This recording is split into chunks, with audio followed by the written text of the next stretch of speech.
떠오르는 핫 이슈를 세 개의 핵심 질문으로 정리해드리는 오늘의 IQ 시간입니다. 오늘은 특별히 두 분 패널을 모셨습니다. 먼저 오늘의 코너직이죠. 용인대 교양학부의 최창렬 교수 모셨습니다. 어서 오십시오. 안녕하세요. 예. 자, 전문가 패널입니다. 서울디지털대학교 부동산학과의 김준환 교수 모셨습니다. 안녕하세요. 안녕하십니까. 예. 자, 김준환 교수님 오셨으니까 오늘 무슨 주제 얘기할지 다들 이제 눈치를 채실 것 같아요. 우리 애청자 여러분들은요. 그런데 일단 비극서부터 짚고 넘어가야 될 것 같습니다. 강릉 펜션 참사 소식. 사고 원인 나왔습니까? 그 펜션에서 이제 3명이 사망했잖아요. 그렇죠. 10명이 이제 놀러 갔는데 보일러에서 나온 일산화탄소가 사망 원인으로 일단 밝혀졌습니다. 보일러에서 일산화탄소가 나와서 이런 일이 벌어지라고는 아마 상상도 못했을 거예요. 그러니까요. 지난주도 얘기를 했고 지지난주도 얘기를 했고 여러 지금 우리 한국 사회에 안전에 관련된 문제들이 많잖아요. 근데 또 전혀 예상치도 못했던 이렇게 또 펜션에서 보일러에서 틈새로 나오는 일산화탄소가 또 이렇게 우리의 안전과 목숨을 위협한다는 걸 또 한 번 알게 됐습니다. 펜션 주인은 이거 보일러 점검도 안 하고 사람을 봤나요? 그러니까 이게 보니까 이 건축에 관련된 거라서 이 시나 이런 곳에서도 보일러 점검을 안 한답니다. 보일러는 전혀 이 사각지대에 있는 거예요. 다른 위생에 관련된 거 펜션이 이제 그런 것들에 대한 점검을 받는데. 아니 그거는 그 정부는 그렇다고 쳐도 지자체나 거기는 그렇다고 쳐도 주인이 양심적으로 자기 자식 같은 애들을 봤는데 그렇죠. 방에 보일러가 어떻게 연결됐는지는 보고서 이 추운 날. 그래서 제가 이제 그 말씀을 하시니까 생각나는 게 이것도 너무 이제 논리가 확장되는 논리 비약일지 모르겠는데요. 이 펜션도 영업이잖아요. 펜션 영업이 굉장히 많아요 지금 경기도 강원도 일대. 그러다 보니까 너무 이 자신들의 이윤만을 생각하는 게 아닌가. 그래서 어쨌든 이런 사소한 것들에 대해서 뭔가를 자신들이 점검하고 이런 것들에 대한 관념조차가 굉장히 실종되지 않았냐라는 생각이 좀 들어요. 한국 사회의 전반적인 문제가 하나로 투영된 게 아닌가 생각도 듭니다. 정말 가슴이 아픕니다. 안타깝습니다. 빨리 우리 정말 생태 같은 자식들인데요. 그럼요. 우리 아이들 의식을 좀 빨리 찾았으면 좋겠고 후유증이 없었으면 좋겠습니다. 자, 그럼 오늘의 IQ 먼저 주제부터 만나보시겠습니다. 베일벗은 3기 신도시 부동산 시장 향방은. 자, 연내에 발표한다 얘기가 있어가지고 사실 서울 수도권 지역의 땅들이 여기저기가 막 들썩였잖아요. 근데 드디어 윤곽이 나왔습니다. 자, 지금 어디가 신도시로 결정이 됐나요, 교수님? 남양주의 왕숙이라는 곳 들어오셨는지 모르겠는데 남양주시 진건읍 양정동 일대 거기가 한 군데가 있고요. 여기는 신도시는 아니어도 개발된다는 소식은 좀 있었어요. 계속 얘기는 있었죠. 저희 처가가 그렇습니까? 화도 그쪽이라서 이쪽 진건읍 쪽도 생긴데더라. 남양주든 별내읍 이런 데는 굉장히 개발이 많이 되는 곳이거든요. 그다음에 이제 하남시 교산. 거기는 모르겠네요, 정말. 저도 교산이라는 처음 들었는데 그래서 여기도 이제 한국토지주택공사하고 경기도시공사하고 하는 거고요. 그다음에 인천 계양의 테크노밸리. 계양은 많이 알 거예요. 그렇죠. 계양은 많이 알려진 곳이니까. 그쪽도 이제 선정이 됐고요. 과천시 과천동. 과천은 지난번에 한번 자료가 유출된 적이 있었잖아요. 그래서 이번에 과천은 빠지는 게 아닌가 그렇게 생각들도 많이 했던 것 같은데 과천의 과천동은 이제 포함이 됐어요. 그래서 네 군데가 일단 신도시 3기 신도시의 지역으로 선정이 됐습니다. 자, 그러면 정부가 발표한 3기 신도시 공급 대책 자세히 짚어보기 전에 먼저 김현미 국토교통부 장관의 브리핑을 들어보도록 하겠습니다.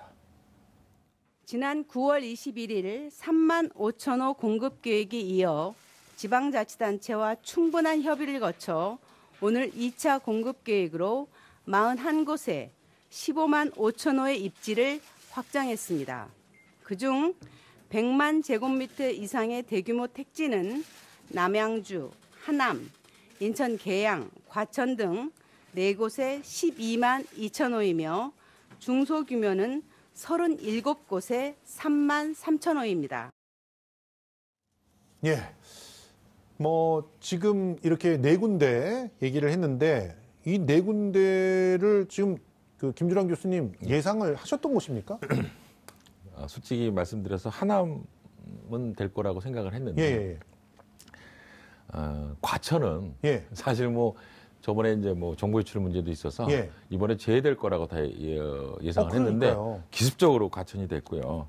인천 계양이나 남양주 왕숙은 사실 전문가들 사이에서도 크게 주목받지 못하는 지역이었습니다. 그래서 좀 의외의 결과가 나온 것 같습니다. 지금 인천 계양 테크노밸리라든가 남양주 왕숙이라든가 이런 데들이 뭐 개발이 되긴 될 거야. 뭐 이런 얘기들은 있었잖아요. 그렇지만 계속. 이번에 3기 신도시 특히 이제 올해 말까지 두 곳을 발표한다고 얘기를 했는데 그 두 곳에 포함될 것이라고는 거의 이제 생각을 못 했습니다. 그래서 이제 보면은 이제 기본적으로 지금 정부가 얘기하고 있는 거는 서울과의 접근성, 그러니까 20km권 내에는 분명히 들고 있는 건 사실인데 맞아요. 실제로 이제 보면 과천이나 하남은 강남이라든가 이런 접근성이 굉장히 좋은데 남양주 왕숙이나 인천 계양은 사실 광역교통망이라든가 이런 부분이 사실 굉장히 좀 아직까지 좀 불편한 부분이 많기 때문에 이곳이 이제 될 것이라고는 사실 아마 전문가들이 저와 똑같은 생각일 겁니다. 남양주 저쪽은 지금 이제 교통지옥이 될 것 같아요. 계양도 마찬가지고요. 그렇죠. 계양도 지금은 도로가 별로 없기 때문에 그러면 이 2차 수도권 주택 공급 계획을 알기 쉽게 좀 정리를 해주세요.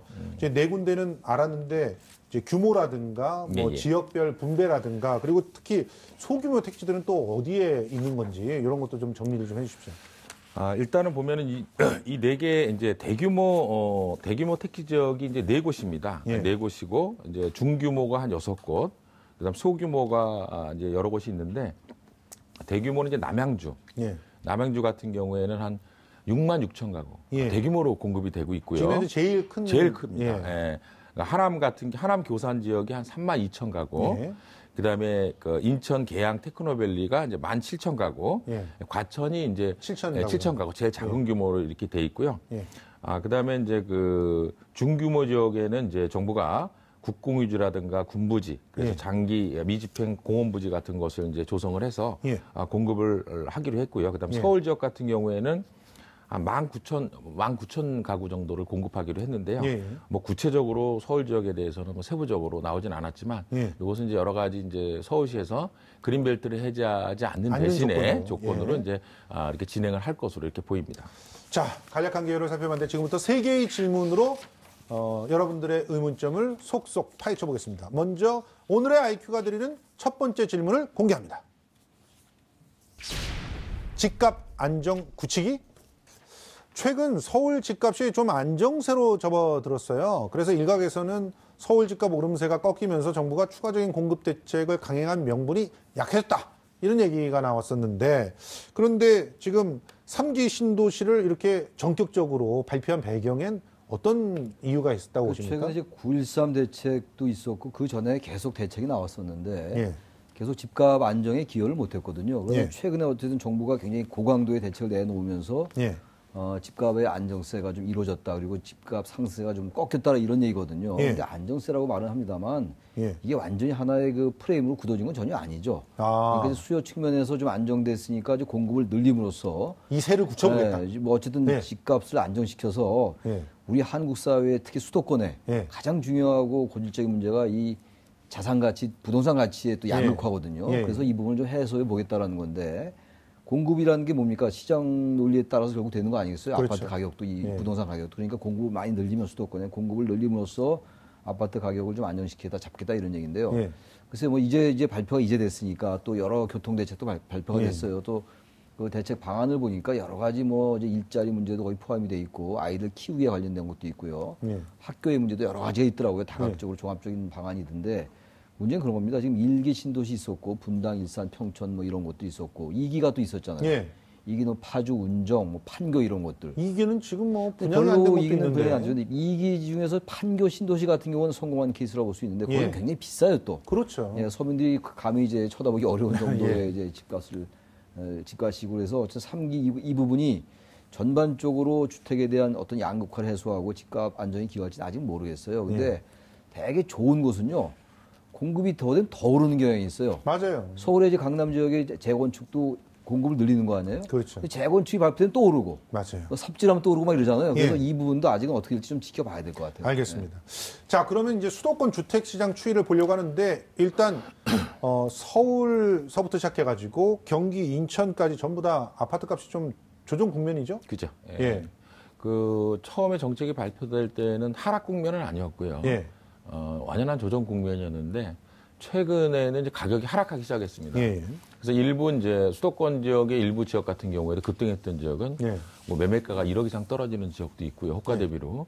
지금 현재 상황은 이제 집값이 어느 정도 하락세로 좀 접어들고 있다라는 얘기입니다. 그래서 예. 아까 뭐 최 교수님께서 말씀하셨지만 그래서 지금 12월 달에 과연 이 3기 신도시를 발표할까 안 할까 전문가들 사이에서도 예. 좀 설왕설래했던 게 명분이 이제 좀 약간 약해졌기 때문에 발표를 안 할 거라고 생각을 했는데 예. 결국 이제 정부에서 이제 과거 경험상 보니까 이번 정부에서 정책을 내놓으면 괜찮은 것 같다가 금방 지나면 또 오르고 예. 그래서 이제 이번에 아예 이런 하향 기조의 주택 시장을 한번 확실하게 도장을 찍어서 잡겠다 예. 이런 의도로 아마 낸 것 같습니다. 지금 서울의 그린벨트 해제 여부도 굉장히 큰 관심사였는데 이번에는 뭐 지켰고요. 예. 그린벨트를.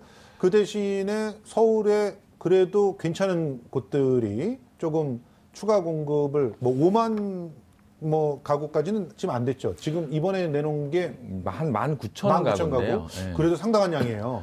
물량은 이제 서울에 19,000 가구, 근데 이제 19,000 가구인데 이게 약 지역적으로는 보면 이제 33곳에 나눠서 예. 분산이 돼 있기 때문에 예. 규모 자체는 이렇게 단지 자체는 크지 않는 소규모로 이제 계속 개발을 하는 겁니다. 그렇게 봤을 때는 처음에 정부가 얘기했던 그린벨트를 풀어서 대규모 이제 신도시급 규모의 5만 가구 정도로 공급하겠다 그랬는데 여기에 비하면 제가 보기에는 실제적으로 미칠 파급 효과는 서울 쪽은 상당히 낮을 것으로 보이고요. 그래요? 예, 그래서 저희가 기대했던 것보다는 서울에 대한 사실 서울의 집값을 잡으려면 그래도 서울에 공급을 하는 게 가장 효과가 빠를 수 있고 직접적인 효과를 누릴 수 있는데 지금 19,000 가구를 이렇게 분산해서 지금 공급을 하기 때문에 예. 실제로 처음에 의도했던 것보다는 조금 약해지지 않았나 이렇게 생각을 합니다. 아니 그렇다면은 교수님 생각에는 지금 신도시와 그다음에 서울 내에 있는 한 2만 가구 정도 되는 그 물량 그리고 또 여기 뭐 임대주택이니 청년주택이니 이런 것까지 따지면은 서울이 정말 이 3기 신도시가 정착될 때까지 뭐 수십만 호가 그래도 공급이 된다는 거 아니에요. 예, 예. 그런데 그걸로도 집값 안정이 안 될 수 있다 이렇게 보시는 거예요? 기본적으로 이제 저는 이제 뭐 전문가에 따라서 의견이 다를 수 있겠지만 기본적으로 시장이 안정이 되고 어떤 수요자와 공급자가 이제 어느 정도 안정이 된 시장에서는 수요 공급으로서 이제 가격을 조절할 수 있다고 보는데 어떤 특정 지역 과열된 시장에 있어서는 아까 교수님이 말씀하셨지만 공급이 늘어난다 그래서 가격을 내릴 수 있느냐라는 부분에 대해서는 상당히 좀 의구심이 있고요. 이렇게 봤을 때 이제 실제로 이제 이 공급하는 그 주택을 공급하는 지역들이 예. 이제 서울의 집값에도 어느 정도 영향을 미칠 수는 있다고 봅니다. 지금 시장 상황 자체에서는. 근데 문제는 이제 이것이 3기 신도시가 아까 말씀하신 판교 이외에 2기 신도시가 성공한 지역이 별로 없거든요. 지금 미분양이 계속 지금 적체되어 있는 상황이고 그렇게 봤을 때는 지금 2기 신도시 지금 사업 분양 시작하고 지금 마무리하는 그런 지역에 있어서 좀 많은 타격을 받을 가능성이 좀 있다 이렇게 볼 수 있겠습니다. 아니 교수님 지금 사실은 과천이 그 개발이 되는 거 아닙니까? 또 7,000호가 더 생기잖아요. 그리고 또 용인 지역에서는 용인 지역 내에서 계속 또 그 택지들이 지금 분양되고 있잖아요. 이렇게 되면은 그 과천과 분당을 지나가지고 이렇게 용인까지 오는 그 도로들이 굉장히 많이 생겼습니다만 많이 생겼죠. 여기가 정체가 더 될 텐데. 집에 가실 때 걱정이 되실 것 같거든요. 아니, 저는 그래서 근데 집값이 안정이 되긴 되는 거예요. 저는 이렇게? 여기서 이제 분당이 집인데 분당에서 이제 용인에 가까운 분당이에요. 그래요. 그래서 근데 저는 아예 차를 갖고 올 생각을 안 합니다. 여기 서울 나올 때는 그건 뭐 도저히 이건 상상이 안 가고 전철이나 버스 타고 오는데 저는 이런 생각을 해요. 지금 새로 생긴 신분당선도 너무너무 이제 사람이 많아요. 사람 굉장히 많죠. 처음에 정자역까지가 종점이었는데 지금 이제 저기 광교까지인데 지금 그것도 연장하겠다라는 거거든요. 그렇죠. 이제 교통 방안 발표하면서. 근데 이건 뭐 정부로서도 어쩔 수 없어요. 이거 할 수밖에 없는 거잖아요. 수도권에 어쨌든 인구가 많이 몰리니까. 근데 이건 좀 이 주택 정책하고 사회 경제적인 정책을 같이 조화롭게 볼 필요가 있을 것 같아요. 장기적으로. 노무현 정부 때 국토균형 발전, 지금 문재인 정부도 국토균형 발전 얘기하고 있는데 수도권에 지금 서울, 경기, 인천에 거의 인구의 반이 몰려 살거든요. 경기가 1,300만, 서울이 1,100만, 인천이 300만 정도. 인구 5,200만 중에서 거의 반이 살고 있단 말이에요. 경기, 인천, 서울 이 물리적으로 이 공간 안에. 근데 이거는 아무리 속된 말로 지어 제낀다 하더라도 이걸 감당할 수 있겠냐 이거예요. 그러니까 전국적으로 저 1가구 1주택 이상이라고 그러잖아요. 근데 그게 의미가 별로 없는 거죠. 그러니까 결과적으로 지금 두 분의 공통적인 생각은 더 짓는다고 해도 집값은 수도권에서 안정이 잘 안 될 것 같은데 왜 그 국토부 차원에서 정말 국토균형개발 그 공약 중에 하나였잖아요. 거기에 대한 계획들은 안 내놓고 있느냐.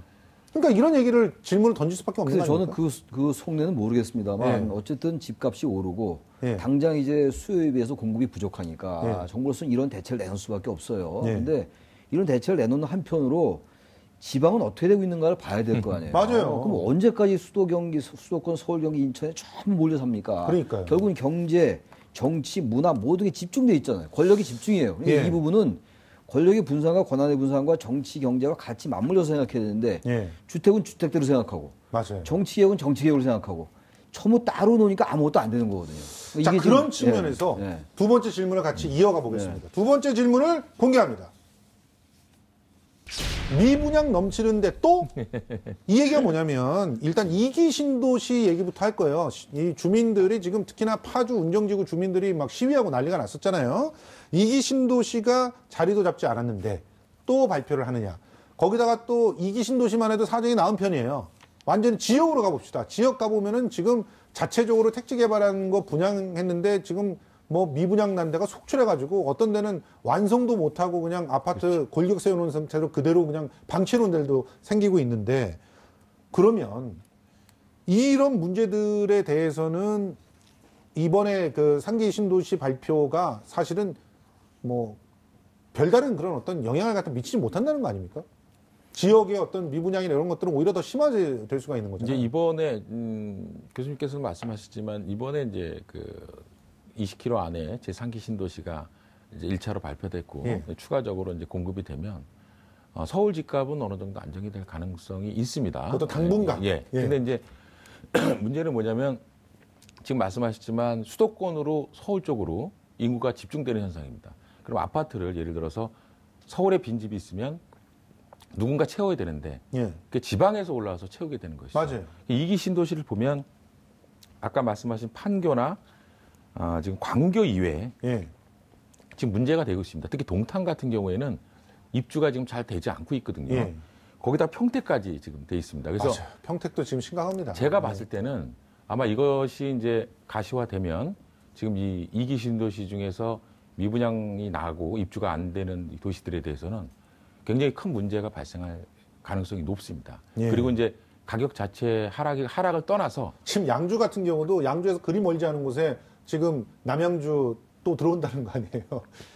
입주 대란이 아마 날 가능성도 있고요. 그래서 정부가 이런 부분들을 잘 판단해서 제가 보기에는 정책을 했어야 되는데 너무 이제 집값이 상승하는 것이 급하다 보니까 이거 먼저 잡겠다 해서 지금 시작을 한 건데 제가 보기에는 다음 발표는 좀 신중하게 생각을 해서 좀 정하는 것이 낫지 않을까 이렇게 생각합니다. 지금 3기 신도시 청사진 발표하면서 함께 뭐 그러니까 3기 신도시가 생기면서 해결할 수 있는 문제들에 대해서 대책 발표한다 그랬지만 사실은 3기 신도시 교통 문제를 어떻게 해결할까 이런 쪽에 집중돼 있었고 그렇겠죠. 국토 균형 발전이라든가 2기 신도시 문제는 별로 얘기가 안 나왔죠.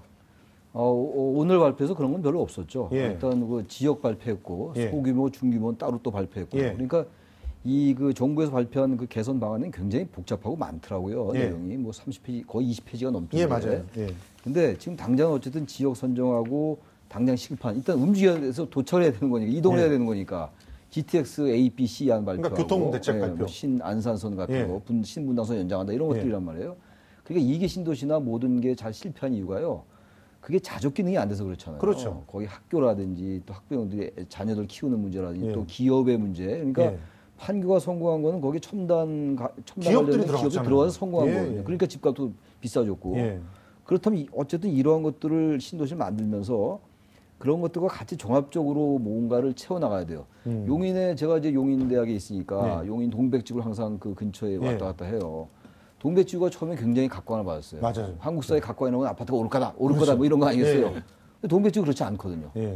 다시 말하면 거기도 그 안에도 하면 잘 돼 있어요. 예. 뭐 편의시설 잘 돼 있고 다는데 왜 거기 학교도 별로 없고 예. 서울에서도 가까워요 동백이라는 곳은. 예. 근데 안 된 이유가 뭐냐? 이런 걸 같이 고려해야 돼요. 예. 자족 기능이 안 되고 거기서 뭔가 다 해결될 수 있는 기업도 있고 모든 게 다 갖춰질 때 서울로 나갈 그런 유인이 안 생기죠. 예. 근데 모든 게 정치, 경제, 사회, 문화 모든 게 서울에 있으니 아무리 이렇게 진들 거기서 아주 반짝하는 판교나 과천 뭐 예를 들어서 그런 것들은 또 오르고 예. 다른 데 또 미분양되고 이러다 보니까 오히려 신도시가 한국 사회의 양극화를 또 가속화시키는 좀 다른 측면의 얘기긴 합니다만 예. 그런 것들도 의식 안 할 수가 없다는 거죠. 알겠습니다. 자, 그러면 오늘의 IQ가 던지는 마지막 질문을 공개하겠습니다. GTX로 해결될까? 이 GTX 얘기를 왜 하는 거냐면 이 3기 신도시 입지와 함께 교통 문제를 해결할 광역 교통 대책의 핵심이 GTX예요. 그런데 일단 이 얘기를 김현미 국토부 장관의 목소리를 한번 들어보시도록 하겠습니다. 신규 택지 개발과 함께 만성적인 교통난을 해소하여 수도권 어디서나 이동에 불편이 없도록 하겠습니다. 우선 국가 주도로 급행 간선 중심의 중추망을 조기에 구축하겠습니다. GTX-A 신안산선의 조속한 착공은 물론 최근 예타를 통과한 GTX-C 노선도 내년 초 기본계획 수립에 착수하여 이르면 2021년에 착공할 수 있도록 추진하겠습니다. 예, 일단 우리가 이제 그 GTX 수도권 GTX의 그림들을 그래픽으로 좀 보시면서 교수님께서 이 GTX가 어떤 계획이고 또 뭐 해법이 될 수 있을 만한 그 계획인지 좀 설명을 좀 해주십시오.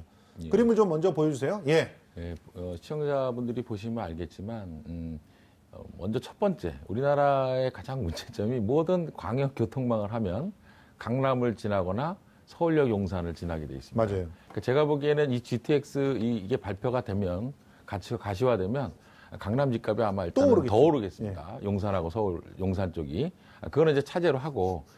근데 저는 개인적으로 봤을 때 지금 광명에서 서울역까지 KTX로 15분이 걸리는데요. 맞아요. 요금이 8,400원이에요. 예. 네. 그래서 아마 저는 이 GTX가 요금이 얼마인지 언론에서 어디에서도 이게 가격 나오질 않은 것 같아요. 그렇죠. 이게 이제 우리가 지하철 타듯이 그 요금으로 왔다 갔다 할 수 있는 요금인지. 뭐 2,800원. 그죠. 예, 이 정도로 하면은 그렇죠. 난리가 나겠죠. 그죠. 뭐 KTX처럼 뭐 5,000원 이상 되는지. 예. 이건 누구도 지금 이게 알려지지 않아서 예. 이 요금이 아마 우리가 대중교통 요금 체계라면 굉장히 좀 효과가 있을 것이다라고 생각을 합니다. 근데 기본적으로 이제 이 광역 GTX는 일단은 강남이라든가 여의도 용산 쪽에 하는 분들이 이 지역에서 좀 20분 내에 이제 접근할 수 있는 교통수단은 분명히 된다고 생각을 하는데요. 예. 가장 중요한 것은 이것이 정말 대중교통으로서의 어떤 금액적인 면, 어떤 주민들의 부담을 어느 정도 덜어줄 수 있는가, 거기에 따라서 또 많이 또 차이가 있지 않을까 생각을 합니다. 그러니까 돈이 없어서 외곽으로 가는데 예. 그 외곽에 가서 교통비는 뭐 기하급수적으로 는다 이러면 예.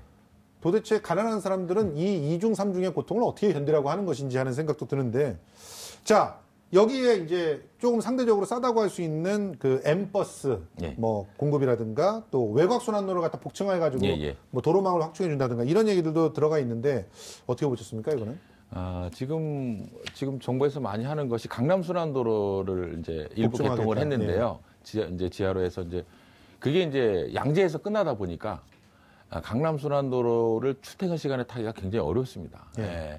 그게 이제 더 빨리 갈 줄 알았더니 양재나 사당에 도착해서 나가는데 한 20-30분이 걸립니다. 그렇죠. 제가 보기에는 지금 외곽순환도로 복층화라는 것도 이렇게 하다 보면 그 구간에서는 이제 빠르게 진행이 되다가 결국은 이제 나오는 톨게이트 부분에서 병목 현상이 나기 때문에 실제로 그거와 연결되는 도로들을 확장하거나 인프라를 갖추지 않으면 그 도로만 확장하는 것만 가지고는 큰 효과를 누리기가 좀 어렵지 않겠나 이렇게 생각을 합니다. 아니 지금 M버스 같은 경우도 솔직히 뭐 외곽으로 나가는데 퇴근 시간에 가보면은 1시간씩 기다려야 돼요.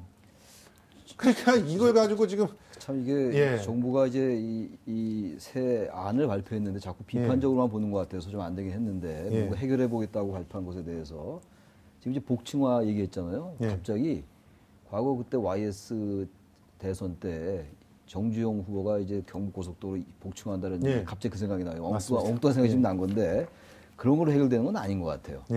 모든 거를 그때 단기적으로 그 안에 것만 봐서는 해결될 건 같지는 않다라는 것이고요.